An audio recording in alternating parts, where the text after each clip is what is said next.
Bonjour à tous. Imaginez deux particules, nées du même événement, maintenant séparées par tout l'univers. Elles pourraient être séparées par des galaxies, la lumière mettant des milliards d'années à voyager entre elles. Pourtant, au moment où vous en observez une, l'autre, à cet instant précis, voit son destin scellé. Ce n'est pas une scène de science-fiction. C'est une part fondamentale de notre réalité, une action fantomatique à distance, qui a réellement troublé le grand Albert Einstein. C'est un lien qui défie notre intuition, un murmure secret à travers le cosmos qui bouscule notre vision classique de l'espace et du temps. Ce phénomène, appelé intrication quantique, suggère qu'au niveau le plus profond, l'univers est interconnecté d'une façon que nous commençons à peine à comprendre.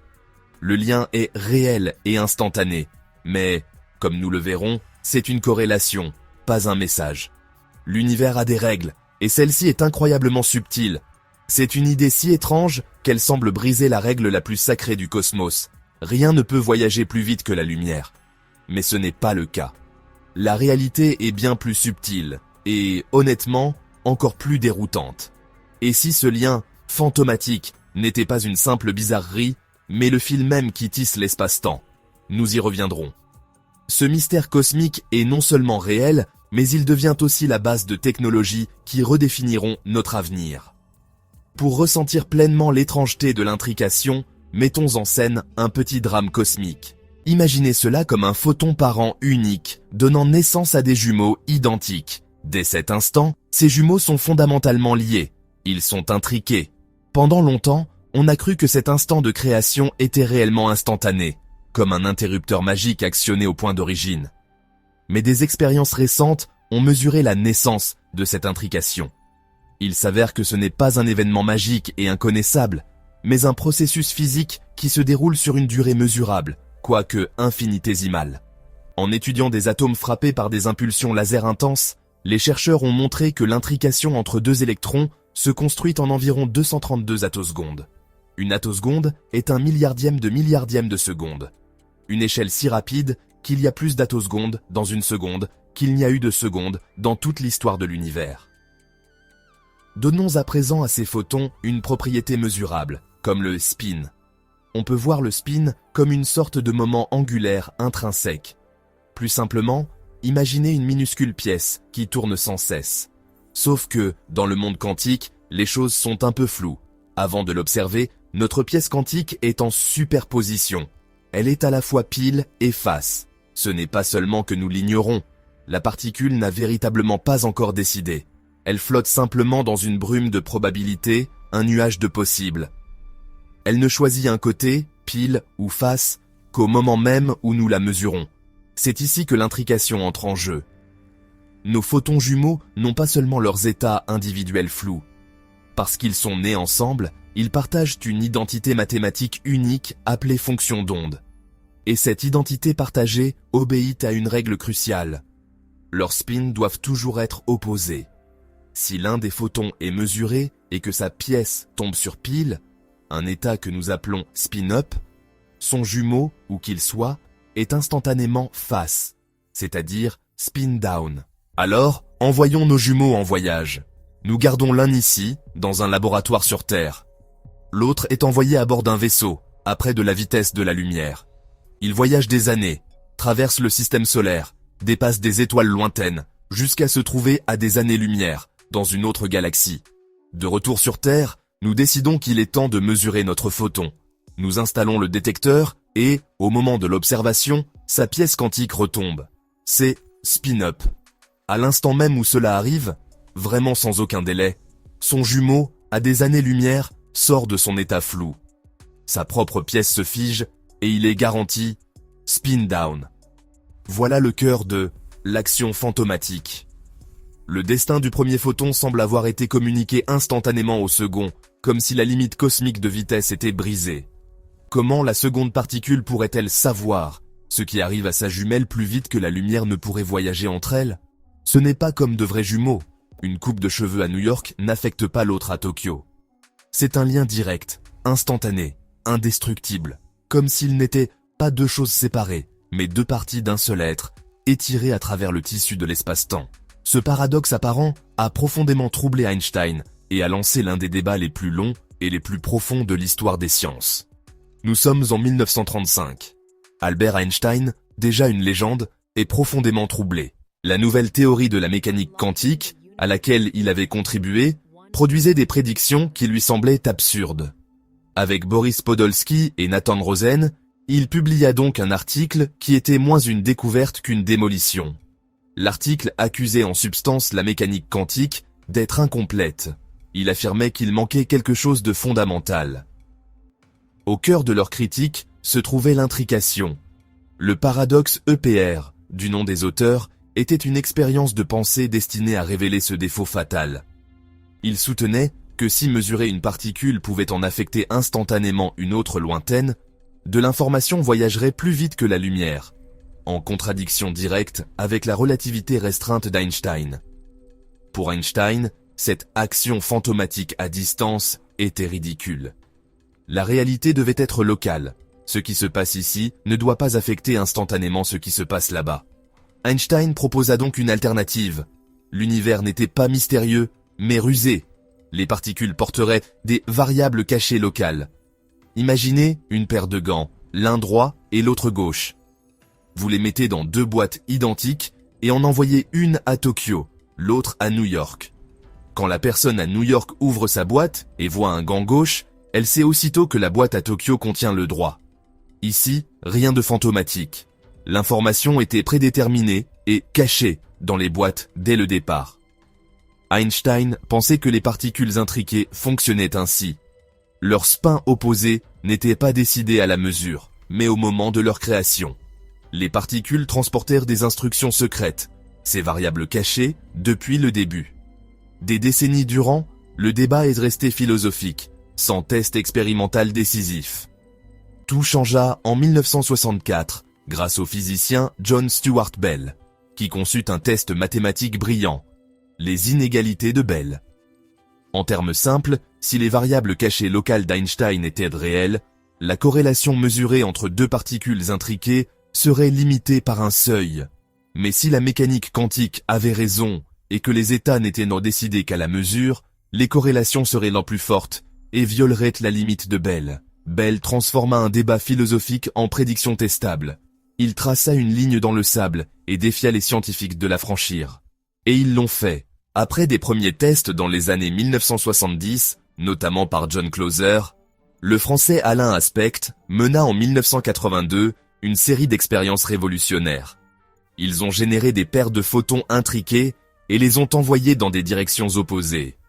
Surtout, les réglages des détecteurs étaient changés à la toute dernière nanoseconde, alors que les photons étaient déjà en vol. Cela fermait la faille de localité, rendant impossible toute conspiration via un signal caché à vitesse lumineuse. Plus récemment, des versions encore plus avancées de ces tests de Bell ont été réalisées, fermant d'autres failles potentielles, de détection ou de liberté de choix, et confirmant toujours plus solidement la réalité de l'intrication.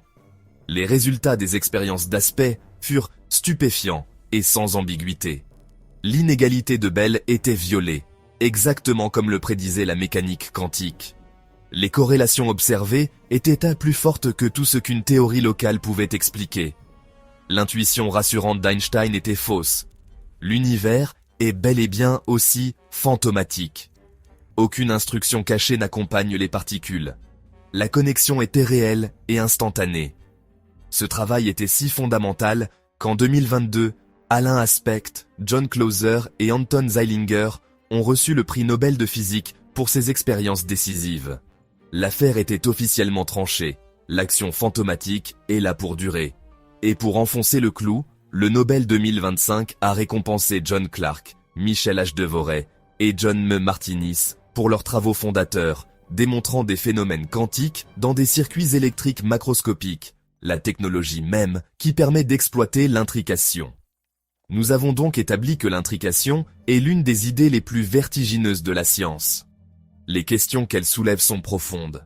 Est-ce même réel? Cela signifie-t-il qu'il se passe l'impossible? Permet-il la télépathie ou des voyages dans le temps? Pour démêler cela, explorons les grandes idées et idées reçues qui entourent ce sujet. D'abord, la question la plus fondamentale. L'intrication est-elle vraiment réelle? Pendant des décennies, ce fut un débat philosophique légitime. L'idée d'Einstein des variables cachées était si intuitive que beaucoup de physiciens ont supposé que la mécanique quantique devait être incomplète. Il a fallu les expériences décisives de Clauser, Aspect et Zeilinger, récompensés par le Nobel 2022, pour refermer définitivement la porte sur le réalisme local. En violant les inégalités de Bell, ils ont montré que ces corrélations, fantomatiques, sont un fait dur de la nature. Ce n'est pas un tour, l'univers, au cœur, n'obéit pas à notre bon sens. Cela mène au sentiment suivant. Il se passe quelque chose d'impossible. C'est l'impression d'assister à un tour de magie. Un effet semble surgir sans cause, pouvant voyager entre les particules. Voilà le cœur de l'action fantomatique à distance. Cela paraît impossible, car notre cerveau est câblé pour un monde classique, où la cause et l'effet sont locaux. Mais la mécanique quantique affirme que, pour des particules intriquées, il n'y a pas de ici et là-bas. Elles sont décrites par un unique objet mathématique, une fonction d'onde partagée, qui s'effondre partout à la fois. L'impossibilité est une illusion créée par notre perspective limitée. Cela nous amène à une grande idée reçue. L'intrication ressemble à de la télépathie. Si une particule sait instantanément, peut-on envoyer des pensées ou des messages plus vite que la lumière? La réponse est non, catégoriquement. Le lien est instantané, mais c'est une corrélation, pas une communication. Le résultat de toute mesure isolée sur votre particule est totalement aléatoire. Ce n'est que lorsque vous vous retrouvez ensuite pour comparer vos résultats aléatoires que l'anticorrélation parfaite apparaît. Vous ne pouvez pas forcer votre particule à être spin-up pour envoyer un 1. Vous ne pouvez que mesurer et obtenir un résultat aléatoire. Ce qui veut dire que votre ami voit aussi un résultat aléatoire. Qu'en est-il d'une idée plus étrange, comme l'intrication à travers le temps? Cela touche l'un des protocoles les plus déroutants, le effaceur quantique à choix retardé. Dans certaines versions de l'expérience, on dirait qu'un choix fait aujourd'hui peut affecter une mesure passée. Cependant, c'est une mauvaise interprétation.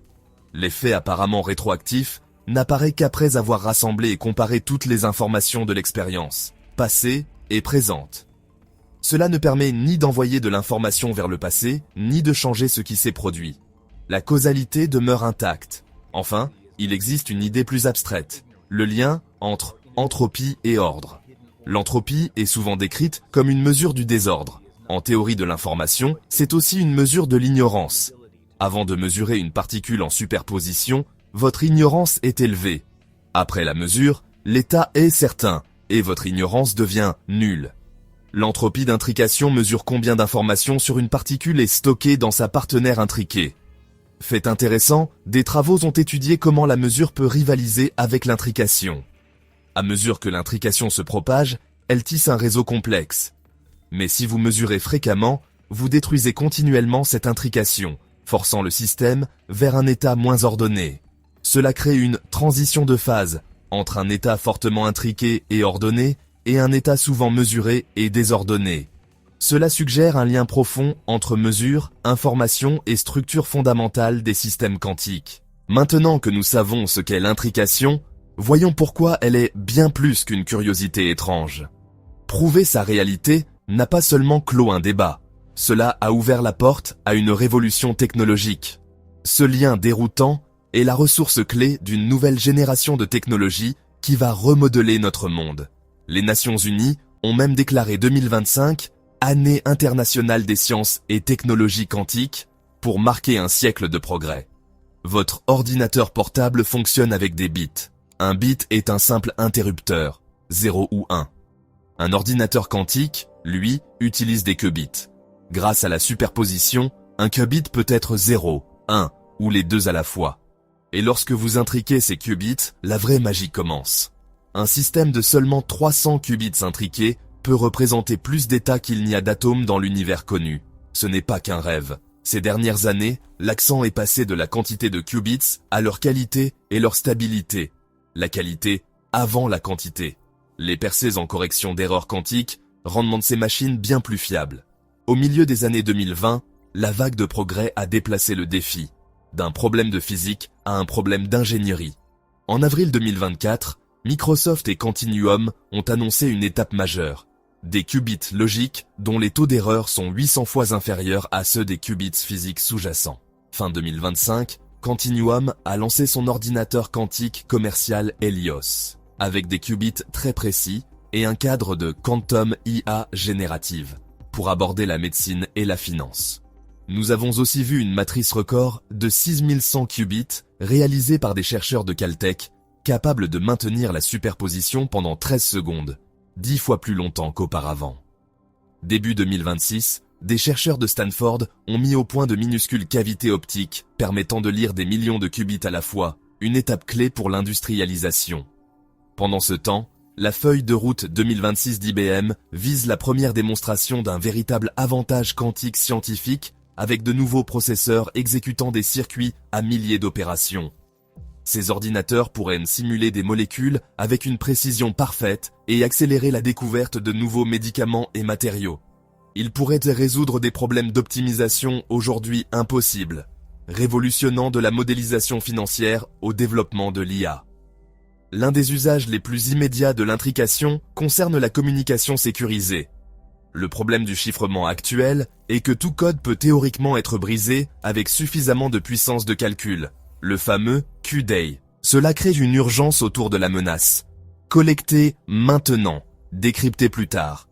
Où des adversaires volent déjà des données chiffrées en attendant qu'un ordinateur quantique les casse. La communication quantique est différente. Elle repose sur les lois de la physique. Avec la distribution quantique de clés, ou QKD, deux personnes peuvent partager une clé chiffrée encodée dans l'état de particules intriquées. Le trait de génie, si un espion intercepte les particules, l'acte même de les mesurer brise l'intrication délicate. Les utilisateurs légitimes le sauront instantanément. Ils verront qu'ils ont été compromis. Cela existe déjà. Le satellite chinois Missus a fait parvenir des photons intriqués depuis l'espace, pour des liaisons inviolables sur des milliers de kilomètres. La course est lancée pour bâtir un Internet quantique mondial. Aux Pays-Bas, CubeTech a démontré des liaisons de réseaux quantiques entre différentes villes. Pour s'y préparer, en août 2024, le NIST américain a finalisé de nouvelles normes de cryptographie post-quantique afin de protéger nos données contre de futures attaques quantiques. De grandes organisations se précipitent désormais pour migrer leur système avant la cryptocalypse, le NIST fixe en 2030 pour déprécier les algorithmes vulnérables.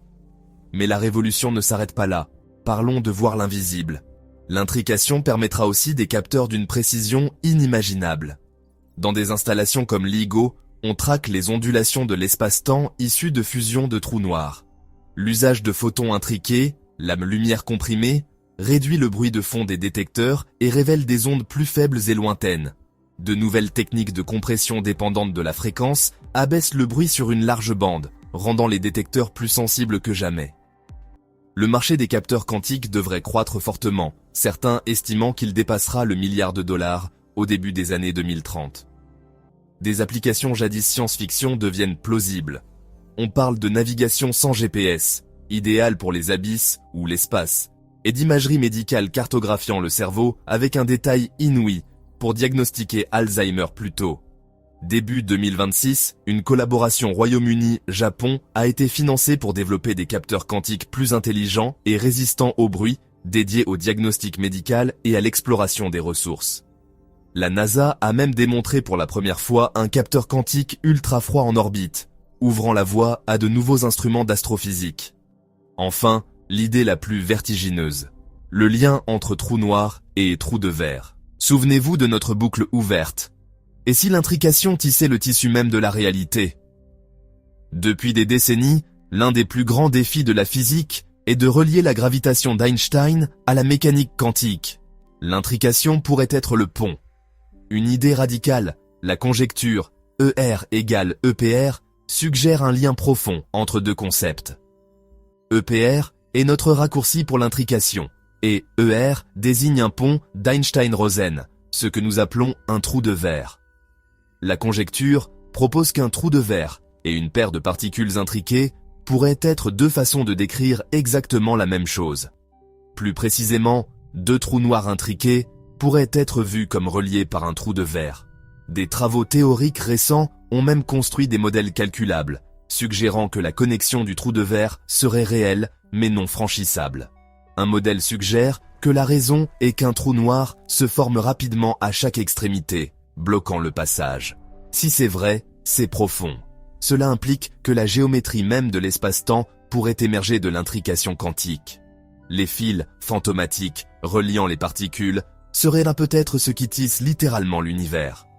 Des technologies transformatrices jusqu'au tissu de la réalité, l'action fantomatique qu'Einstein détestait, semble être la clé des secrets les plus profonds de l'univers. Avec un concept aussi délirant que l'intrication, il est facile de laisser notre imagination s'emballer. Alors, pour garder les pieds sur terre, il est tout aussi important de comprendre ce que l'intrication ne peut pas faire. Avant tout, l'intrication ne permet pas de communiquer plus vite que la lumière. Cela paraît contradictoire. Si mesurer l'une affecte l'autre instantanément, pourquoi ne pas envoyer de message? La réponse, c'est le hasard. La corrélation est instantanée, mais chaque mesure isolée donne un résultat entièrement aléatoire. Imaginez, vous êtes sur Terre et votre ami est sur Mars avec l'autre particule intriquée. Vous convenez que spin up vaut 1 et spin down vaut 0. Vous voulez envoyer 1 et mesurer votre particule en espérant obtenir spin up, mais vous n'avez aucun contrôle, c'est une chance sur 2. Votre ami sur Mars voit aussi une suite parfaitement aléatoire de haut et de bas. Ce n'est qu'ensuite, via une radio limitée par la lumière, en comparant vos résultats, que l'anticorrélation parfaite apparaît. Le lien existe, mais il est incontrôlable pour transmettre de l'information. C'est le théorème de non-communication. Deuxième mythe, l'intrication ne permet pas une téléportation à la Star Trek. La téléportation quantique existe, mais il ne s'agit pas de démanteler une personne, puis la rematérialiser ailleurs. On téléporte de l'information. On peut transférer l'état quantique complet d'une particule vers une autre distante, mais l'état de l'original est détruit. De plus, il faut toujours un canal classique, limité par la lumière, pour envoyer les instructions et achever le transfert.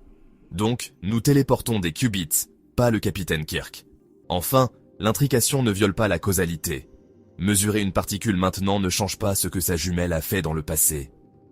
Elle ne permet pas non plus de lire dans les pensées, ni de parler aux fantômes. Même si l'univers est bien plus étrange qu'on ne le pense, la causalité reste aux commandes. L'intrication opère dans ce cadre, tout en poussant ses lois à leurs limites extrêmes. Nous avons commencé par une idée simple et impossible. 2 particules partageant un même destin à travers le cosmos. Nous avons parcouru le chemin de l'action fantomatique d'Einstein jusqu'aux expériences nobélisées qui ont prouvé que ce lien est un fait dur de notre réalité. Nous avons vu que ce n'est pas une curiosité scientifique, mais le moteur d'une nouvelle ère technologique. Ordinateur quantique, Internet inviolable et capteurs capables d'entendre les murmures de l'univers. Plus profondément encore, l'intrication nous force à demander ce que « séparer » veut vraiment dire. Elle suggère qu'au niveau fondamental, l'univers n'est pas une collection d'objets isolés, mais un tout profondément interconnecté. La réalité quotidienne n'est qu'une ombre, une ébauche grossière de la réalité quantique plus riche, plus étrange et bien plus merveilleuse qui se cache dessous. Alors, quelle partie a le plus tordu votre cerveau? Était-ce l'idée que les trous de verre pourraient naître de l'intrication, le mythe des messages supraluminiques ou la révolution quantique à venir? Dites-le nous en commentaire. Si ce voyage dans la réalité quantique a bousculé votre vision de l'univers, je veux vous lire. Laissez un commentaire et dites-nous quelle idée vous a le plus surpris. Et si cette vidéo vous a fait réfléchir, y pèse-la pour nous montrer que cette science profonde mérite d'aller plus loin. Pensez à aimer la vidéo, à vous abonner pour d'autres histoires STEM, et rejoignez-nous pour explorer les vérités les plus étranges cachées dans la réalité.